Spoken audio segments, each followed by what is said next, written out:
Yo, this SilkE and I'm in the trap right now. All right, what's going on, family? What it do, what it do? All right, we're gonna start this shit off quick. So, what side of town you from?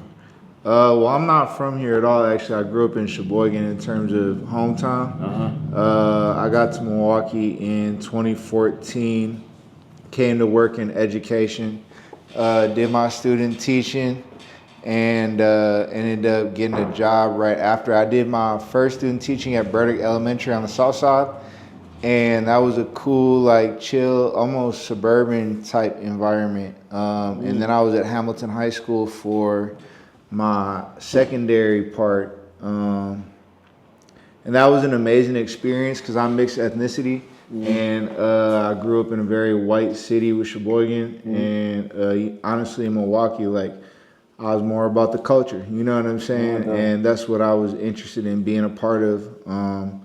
And so being at Hamilton was amazing because I had the opportunity to be around a lot of different ethnicities. It was a cool high To be able to school. watch the culture and shit.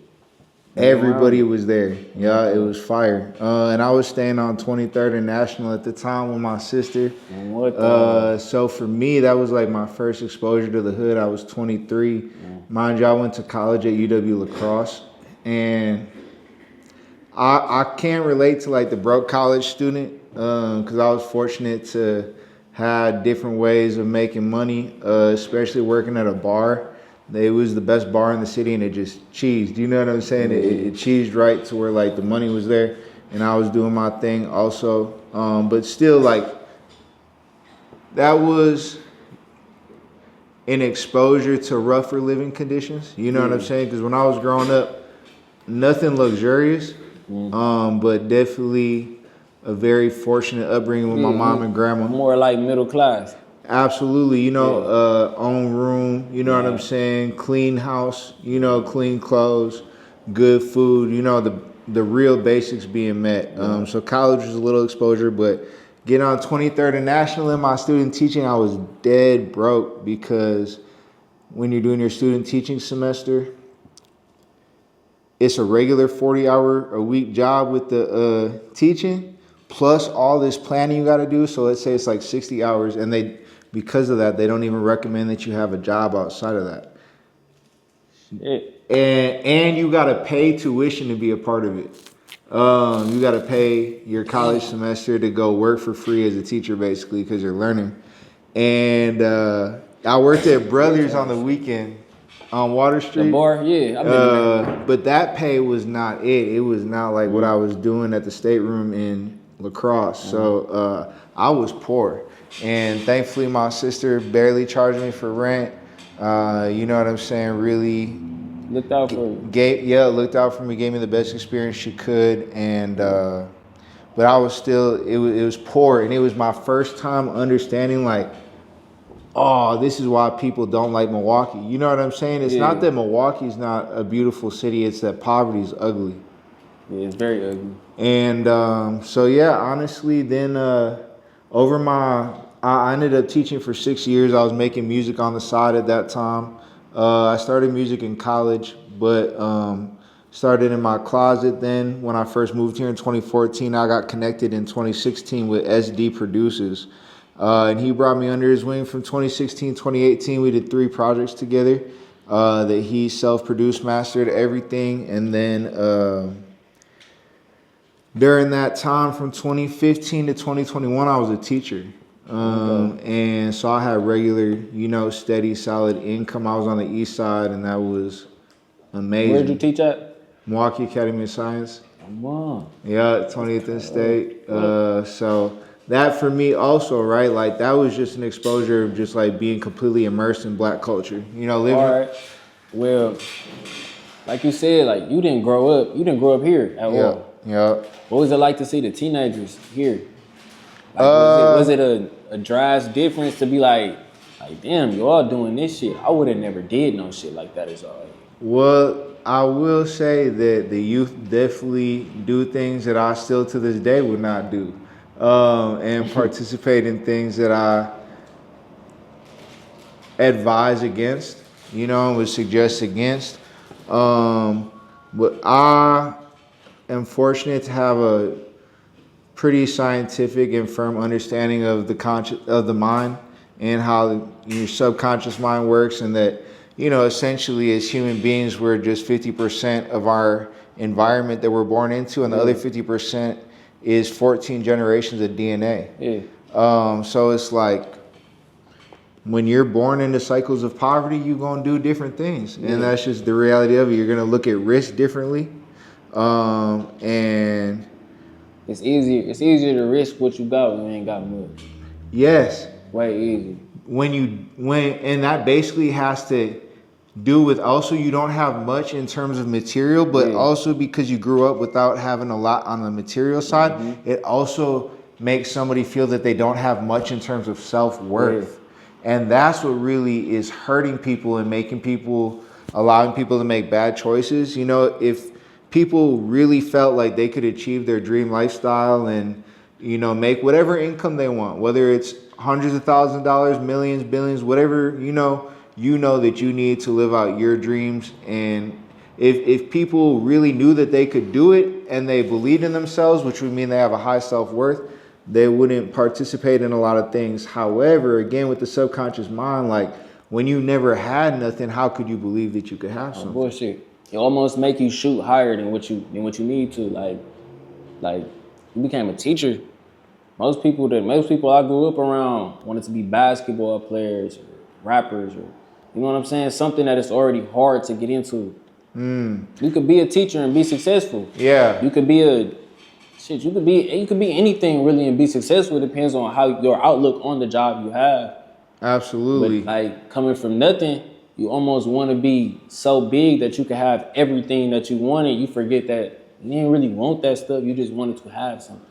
And not to mistake like my personal aspirations, you know, or just like my personal upbringing too, you know. Although I was fortunate to have all the basics and like a good house, you know what I'm saying? Like a clean house, which I think is the number one key. And then the nutrition and the family love and everything that comes with it. But it wasn't luxurious. Like I wasn't going on. I didn't have everything that I wanted. You know what I'm saying?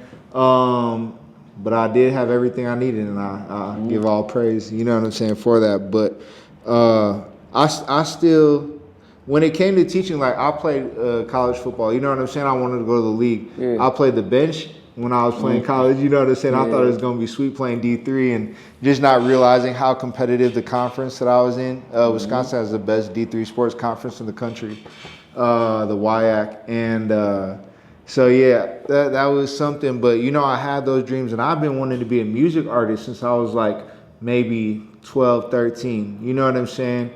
And that really came when I first started having those realizations of growing up without a father. You know what I'm saying? And just like looking, and of course it's athletes and entertainment. Like that's what gets pushed on young black boys. That's how you make it out, basically. That's how somebody care about you, basically.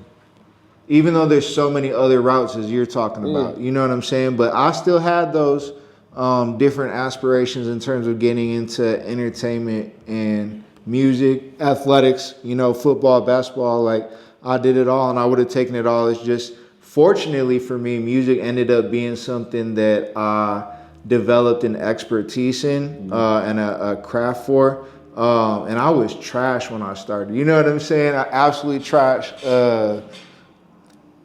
Not great on the delivery. I think my lyrics were always there, but the delivery was so kind of bland, I'd say, kind of basic. So just over time, fortunate to develop that gift. But what I really, in terms of like making music, honestly, I look at it as my ticket to increase my reach, increase my influence, and increase my wealth and affluence.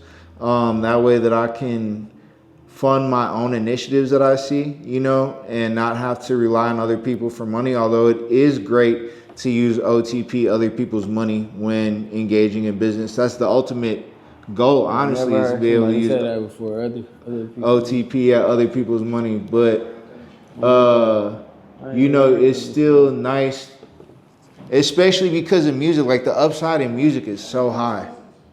The upside in the music business is so high. So I care most about developing mentorship programs.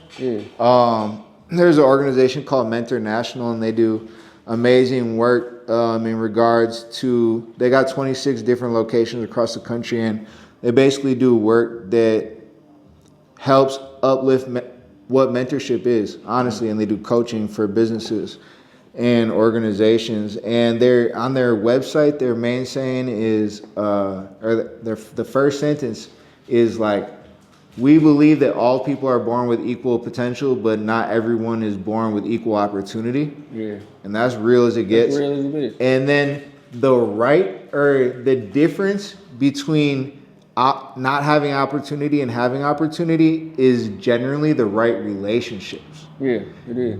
And the whole idea is, let's just say, for example, Ocean, like if I have a teenager that is interested in being a videographer and running a videography business and a cinematic company, talking to Ocean once a month for an hour and a half is going to do more than what 99.9% of the rest of the world could do. Once a month, being connected to the right person to help you pursue your interests. Simply from the fact that they can learn where he fuck up at.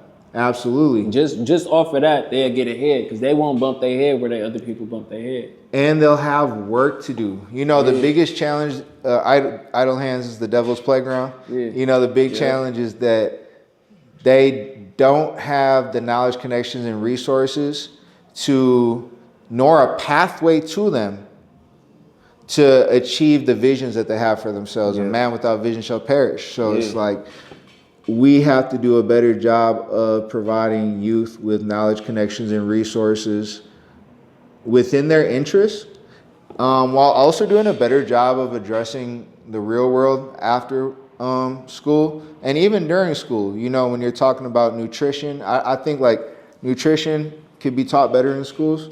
And because, you know, you are what you eat, and we were just talking about, you know, eating in that conversation. That shit fuel.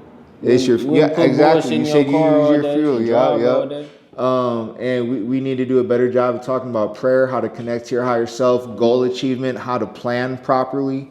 We need to talk about relationships, parent to child relationships, grandparent relationships, cousins, dating relationships, spousal, you know, eventual spousal relationships, business relationships, and how to navigate. And then that's financial literacy, how to take care of your, I mean, there's so much with finances, but credit, you know, should be mandatory. Taxes should be mandatory. So but then again, about getting connected, like even if they skipped all that, if we can just have some programming that gives youth an opportunity to hang out with people that are already doing what they want to do in life. Like that's no bullshit. That is fire.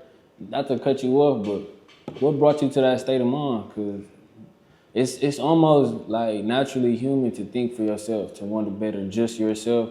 It seems like you got a mind state that makes you want to better others. Yeah, well, I think I have a fortunate state of gratitude, and Albert Einstein said that the most important decision that we'll ever make in life is whether we live in a friendly or hostile world. And again, that ties into that 95% of our reality comes from our subconscious mind. And that's that decision. Does your 95% of you, does your natural body's reaction expect a friendly world or a hostile world? Does your natural thinking expect a handshake or a punch? And are you blocking or are you extending the hand? Absolutely. So I'm fortunate to have had childhood experiences along with whatever fortunate natural abilities and, you know, calls of inspiration followed. You know, I had enough of whatever that led me to have a highly friendly perspective on the world through my adolescence and childhood, that's my core personality, and your personality is your personal reality. So my core personality is friendly, is extending opportunity, is I've always had what I needed. I believe that everybody deserves the right to have what they need in terms of basic needs. Like I have the belief that everybody deserves an equal opportunity to pursue their highest imagination. And that is what breaks my heart more than anything, is a world where people are not able to pursue their paradise because of whatever limitations, whether they're mental limitations, like a lot of the chains that are on, you know, the middle class and the That's lower real though. class A lot today. of it is in your head. It's like I've been going over that with my guys and shit. Like just telling yourself that you can't or that someone else can't. That don't help at all. Like you might feel like you helping. Like I might ask you, hey bro, I'm finna walk to the store. No, you can't do that right now. It's raining outside. You know what I'm saying? Just you telling me that I can't, it's blocking. Like whether or not if I take your opinion serious or not, you saying I can't is making me second guess it. Yeah. Instead of you being like, all right, we'll just go, take this umbrella. Yeah. It's a difference between you telling me, like you probably mean well telling me don't do it, right? You probably mean well, you don't want to see me get rained on.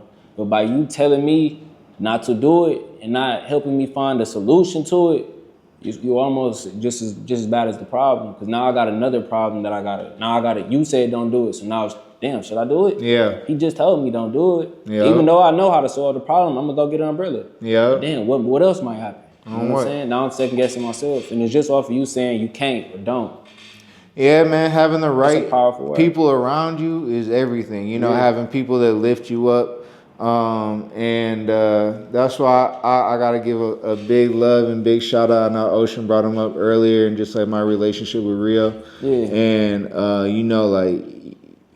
How did y'all connect? We connect. I was his teacher. I was his middle school gym teacher. Bro. Yeah. And, Lil Joe Brown too? Or what was that? No. Lil Joe Brown, that was a relationship built through Rio. You know, so that's fire. That's dope. I ain't gonna lie. Yeah. That's dope. Yeah. So yeah, we've been together. I did his first show. You know what I'm saying? In the sense of like, I held a pep rally at the school for the middle school. I don't remember what the pep rally was about, but Rio came in and performed. Shout out Lil O. He came in and performed. And yeah, so that was his freshman year. And then we did our first tour together. We went on a tour down south and southeast called Cali's Rally for Sexual Assault Awareness. And we were doing fundraising for the Franciscan Peacemakers here in Milwaukee on 33rd and Lisbon.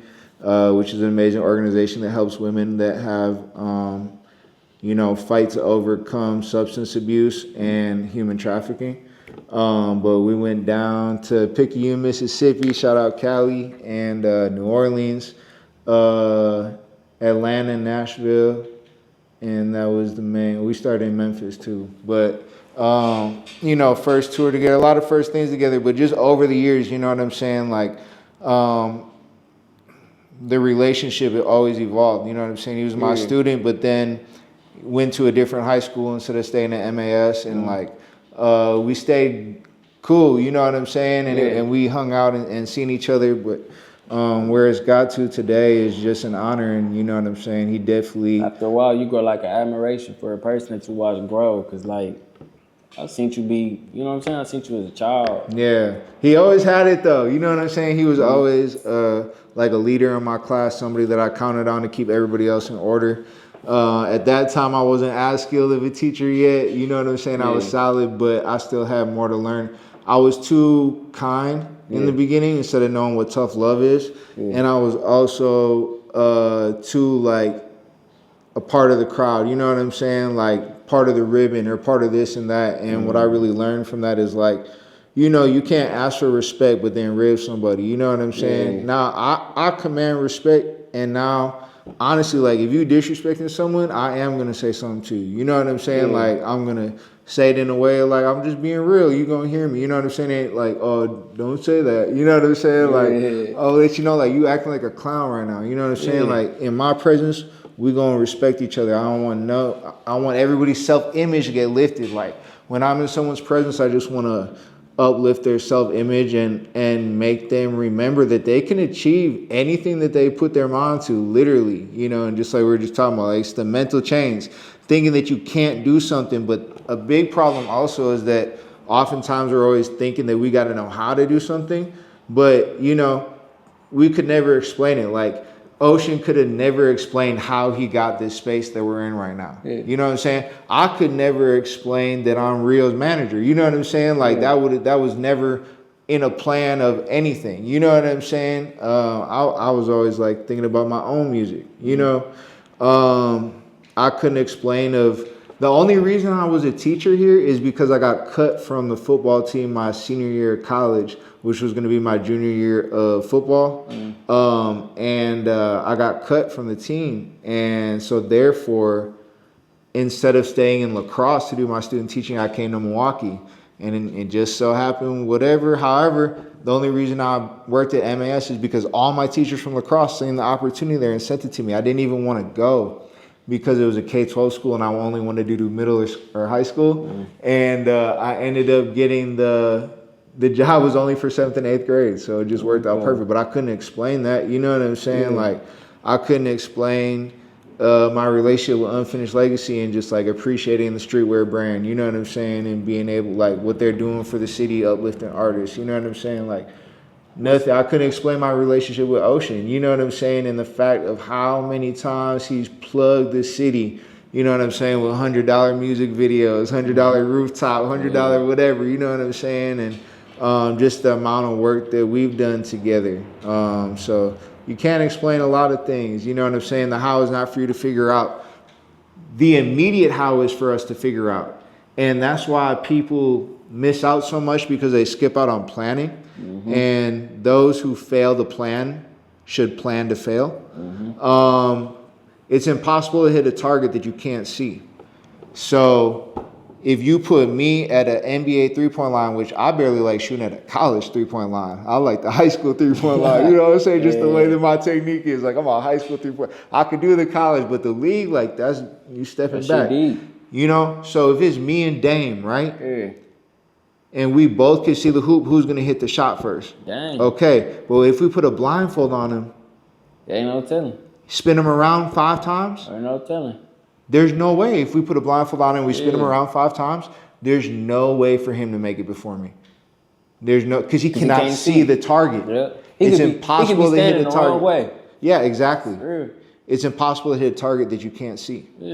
So that's what hurts most people in life is that they just shoot. They don't even have a target of what they want in life. So they just shooting decisions based off of nothing because there's no version of me that I'm thinking about that I need to be in order to live at this certain level of lifestyle. But again, a lot of that is hopelessness and just growing up in cycles of poverty and not realizing. I feel like that shit almost a disease, bro. Hopelessness. It is definitely. It is a disease. Like that shit almost a disease, like a mental disease, like depression. So like, once you there, it's real hard to get out of that shit. I'd have been hopeless before myself, bro. Like once you there, it's hard as a bitch to get out of that shit. You could be hopeless about anything.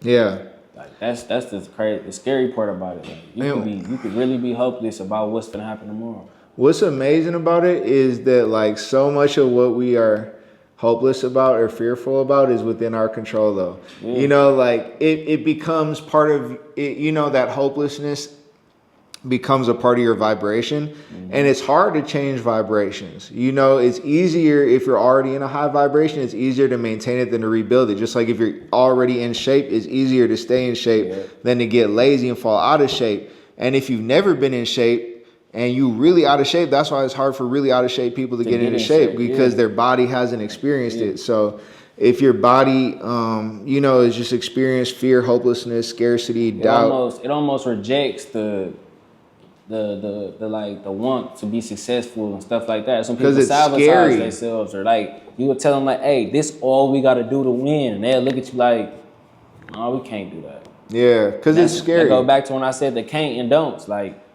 sometimes people can't vision it for themselves and it be hurting when you want to see it for them and it's like they don't want to see it. Yeah. Yeah, and you can't force somebody to see it for themselves. People are going to see it when they see it. You know, the only thing that you can do is shine your light as bright as you possibly can. It's like, you know, we got this one little light is lighting up the room this much. You know what I'm saying? The light is maybe 1/1000th the size of the entire room. You know, you could probably fit 1,000 of those lights in here, but it's got it this bright. You know, so it doesn't take just one light, you know, can bright up a huge space. And so I just encourage people to light themselves up as much as they can. I think it's a Maya Angelou quote, but it was in Coach Carter when Cruz was talking, and he was just like, "Your playing small does not serve the world. You know, we are all meant to shine as children do. It is your light, not your dark, that most frightens us. It is our light, not our dark, that most frightens us." But just, you know, people are scared to be their truest, authentic, bright scared of what self. they're capable of. Yeah. Scared of other people's opinions, scared to be rejected, and all that boils down to faith. Yeah. And faith is something that, again, when you come from little, can be hard to have. However, I can help people develop faith. I can give people a handful of faith simply by asking them to put up 5 fingers and having them count at least 5 things that they had hoped for that came true.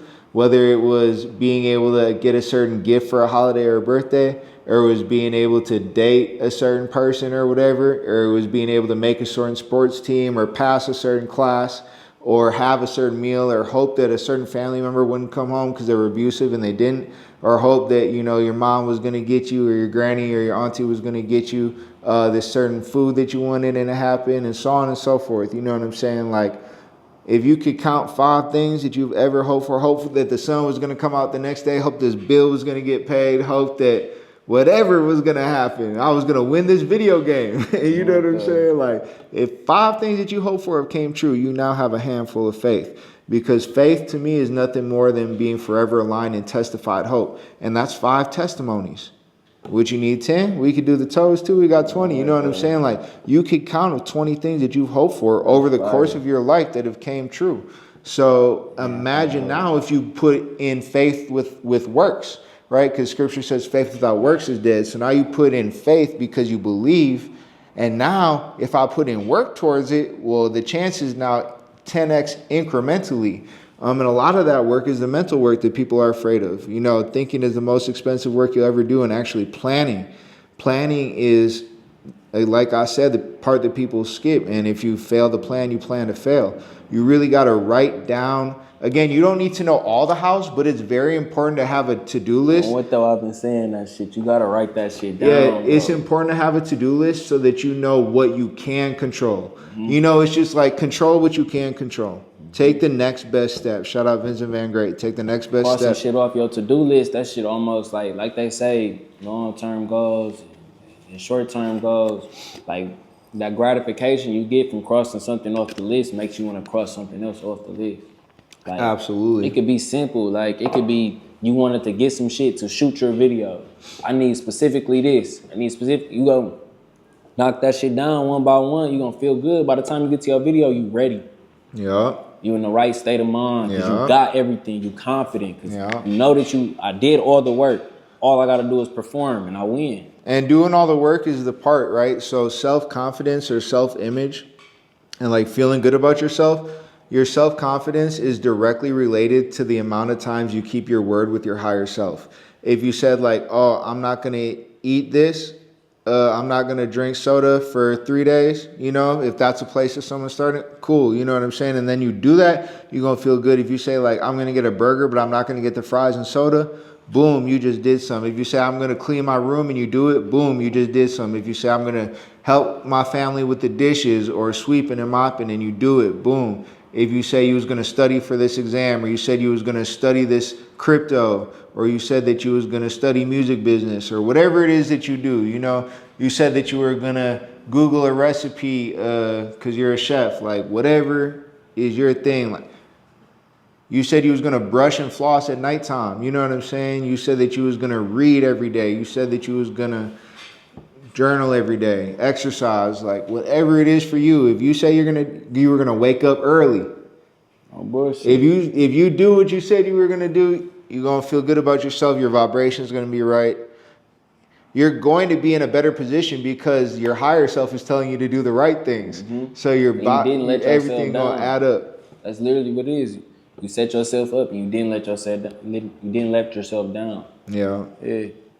But we're gonna move on to one of the questions we have on this show. What is the trap to you? What does it mean to be in the trap?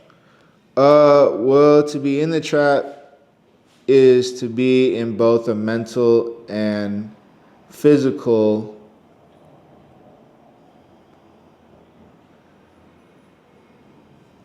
illusionary prison. Yeah, it's not illusionary because it's also physical and the environment. But you know, it's just a mental illusion and physical.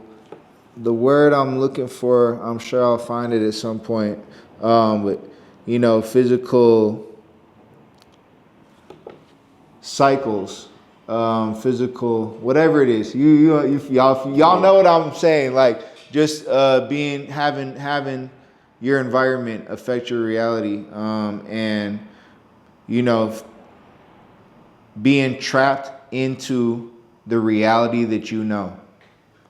That's what it really is. Like being in the trap is being trapped into the reality that you know and thinking that you are unable to make it to the next level that you see for yourself. I ain't gonna lie, that's a good ass explanation, because like when some people come on here, like everybody got a different idea what the trap is or like what their trap is. To some people, this setup here is a trap. To some people, the strip club is the trap. To some people, their job is the trap. Their nail shop is the trap. You know what I'm saying? Some people, the car that they drive in every day is the trap. That's just where they make their money. Like you said, it's a cycle, because this is where they going back to make their money every fucking day. Yeah. You know? To where it becomes, it ain't about upgrading the trap. It's about going to the trap so I can upgrade some shit I want. This is where I go to make the money. Yeah. Absolutely, yeah. I mean, if we're, I didn't phrase it that way, but in terms of looking at the trap, in terms of a place that you make money and that, you know, it's a cycle and it's the reality that you know. And you don't believe, you know, one thing that I encourage anybody to do, but especially social media creators, is to move in an energy as if you already had 2 million followers.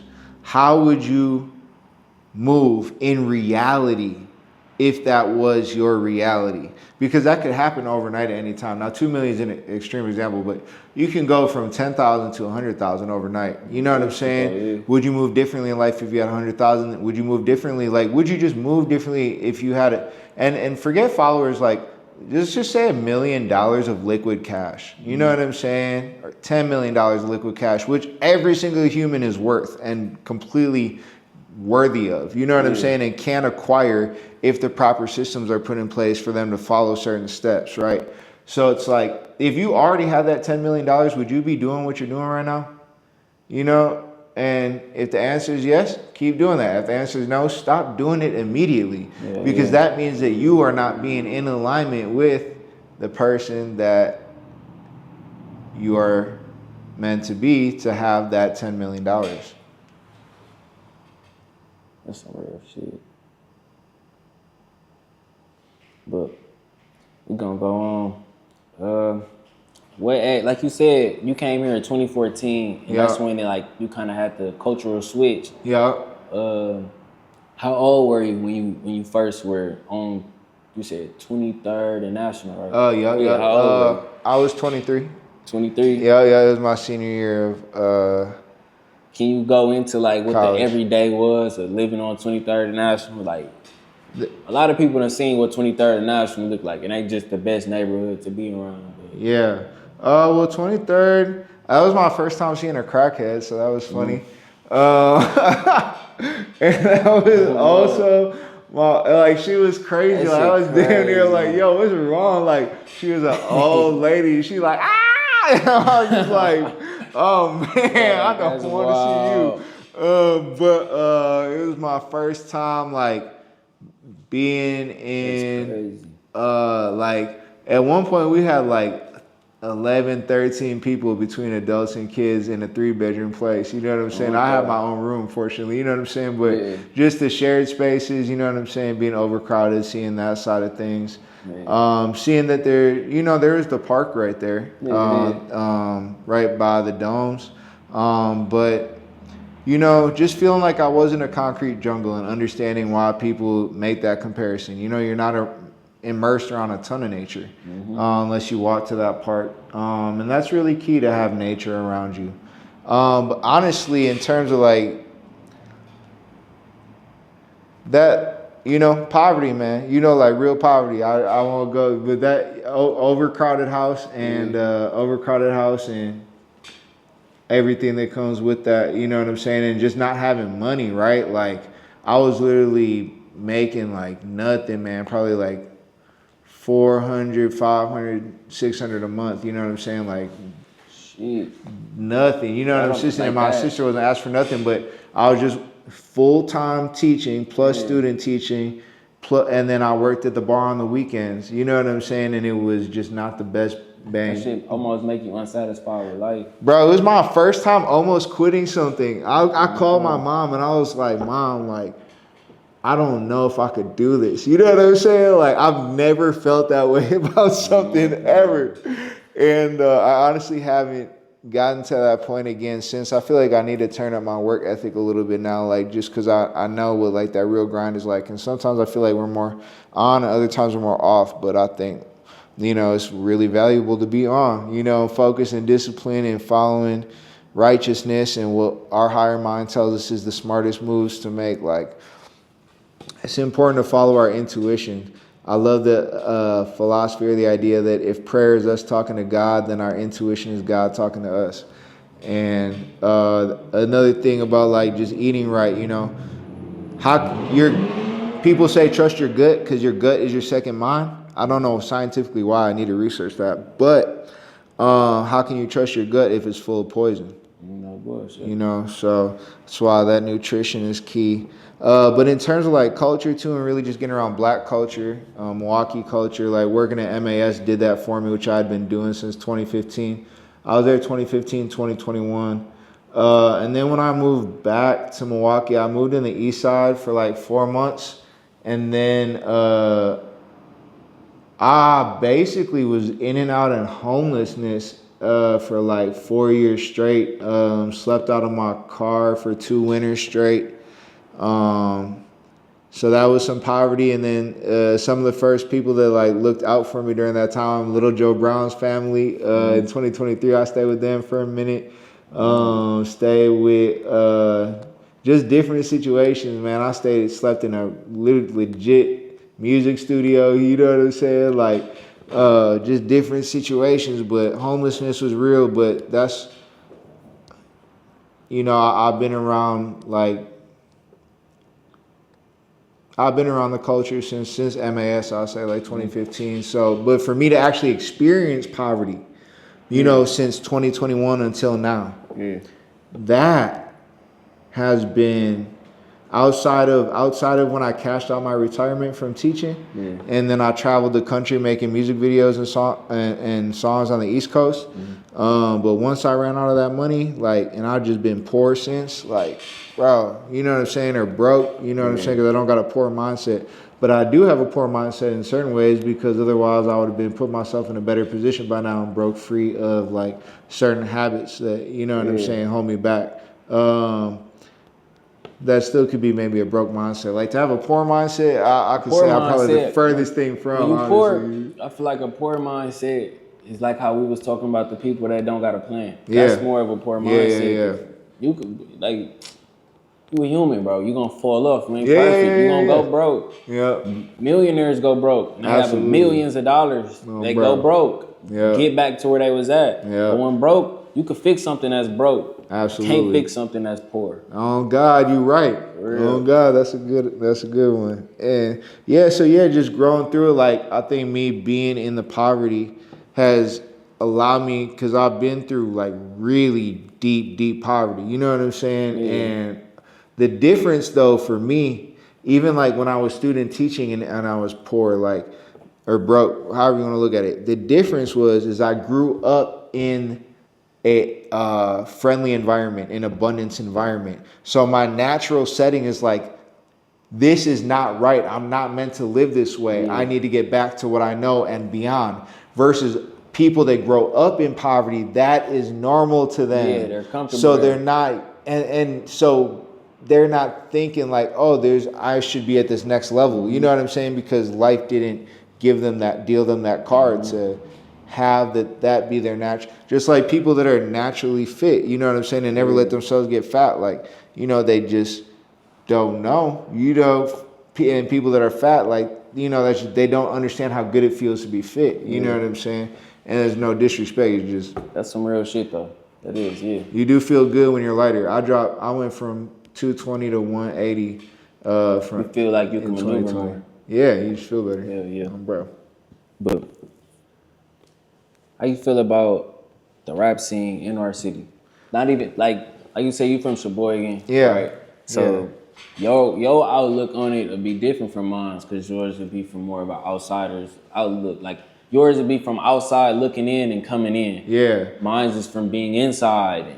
You know what I'm saying? Well, I don't think that I have an outside perspective on the Milwaukee hip hop scene, because I've been in the scene since 2020 myself as an artist. And you know, I've been working to be an artist since 2012 in terms of making music. I think that Sheboygan perspective that benefits me is just that I have the friendlier perspective of like prosperity, having the more than enough of what I need and want, and that everybody deserves that. But in the music scene, I love the Milwaukee music scene. I'm so honored to be here. There's nowhere I would rather be as a hip hop artist, and that might be an ignorant statement and not knowing what other cities have to offer. But to me, like Milwaukee is like and this is kind of now, you know what I'm saying? It hasn't always been like this, but Milwaukee is definitely like the buzz of the nation. You know what I'm saying? And there's a lot of unrecognized talent here. Yeah. So we have a lot of talent that is recognized, and I give a lot of gratitude and respect to those people that have taken on stardom and led the way for us here recently. You know, Steve, My P, JP, Big Frank, you know, and Chicken. I like artists that I love from Milwaukee. Who sound like Milwaukee that I really hit at first, Solo Key, you know, and just some people that like broke through and made waves, you know, and there's other names too. There's a lot of names of people that deserve to be recognized. But then the indie scene Even is even yo guys. Absolutely. What? Yeah. Rio and Jake are, you know, as top as it gets in terms of being ready for the stardom, being ready for the limelight.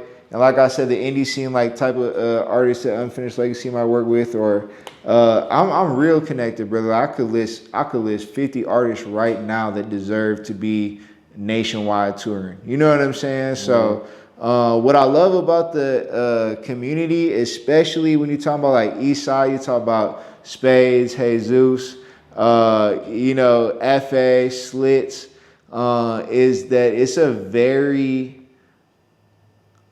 empowering community. It's people that are looking to put people on. Like nobody's looking to hide what they have to offer. And I love that. And then I think, you know, shout out Ocean, Ray, T Glazed. Like I think our videography, DH, you know, there's tons to name out the booth now recently. Like just a lot of videographers. I work with Lou What It Do, Famous Motion Films. Like the videographers make it extremely affordable and accessible to grow your brand and lift up that way. Beat makers in the city. I mainly shout out Nizzy, who did People's Favorite for Chicken. I like produced by Gotti, Key Lime. Now there's a lot of people that I haven't worked with yet. Richie Slims, we got some together. L Bang, Lit House. Produced by Vert. Like I ain't gonna lie, they're so like, but the thing is like, it takes time to get connected. You got to put yourself out there. I was just at Radio Milwaukee right before this at like a creative capital conversation held by Culture by Design, and they had brought in some powerful leaders, some powerful women in like the fundraising and the funding space. You know what I'm saying? And that's where I was right when Ocean called. You know what I'm saying? And somebody was supposed to come and be in the one take. They didn't end up being able to fall through, and like so it made me be on time for this, which was perfect because I didn't have to go and pick them up. But it was like, you just got to put yourself out there, man. You got to find the opportunities that are local in the city. Get to the River West and the East Side. There's opportunity. Shout out J-Dub in the piano room. Like there's opportunity in Milwaukee to grow yourself and from my perspective, people are cool with you as long as you're cool with them. Honestly, like I rarely run into interactions where like someone just randomly disliked me or bothered me because of the vibe you give off. You just give off a randomly. positive vibe. It's almost hard to be negative when it's such a large positive vibe around.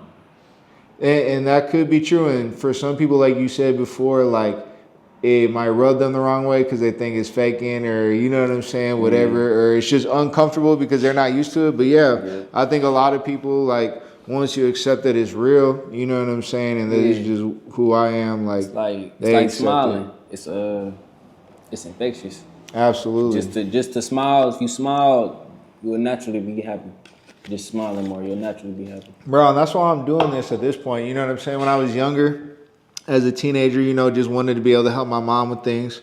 Then in my early 20s, you want to be in the club, you want to have money, you want to have cars. But like now in my, you know what I'm saying, early 30s, like, brother, this is about leaving a digital catalog of the most, you know, righteous, positive, heavenly, God-aligned thoughts that I can give so that the internet has them. And ideally at some point, you know, they're seen. You know what I'm saying? That's one thing is it, like, I think, I don't know if I'm not releasing enough or what, but I feel like my time is coming, you know what I'm saying, where people really see the music and get to see like, oh no, like, bro, is that, you know what I'm saying? But I also started to, I have music out, but I don't have enough out. But I think my social media should be followed more. And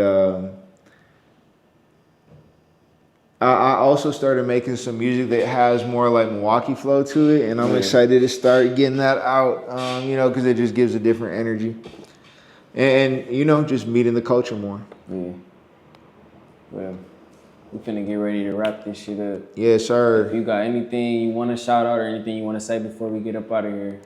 Most important thing I could say is anything the mind can conceive and believe, the mind can achieve. So think as big as you can, believe that you could do it, and write a plan to achieve it. And seek ye first the kingdom of heaven and his righteousness, and everything else will be added on to you. So seek first what it means, right? What it means to you to be a good person, and follow that. Follow whatever your inner self tells you to do in terms of being a good person, and everything else will be added on to you. You with SilkE, we in the trap. Yeah.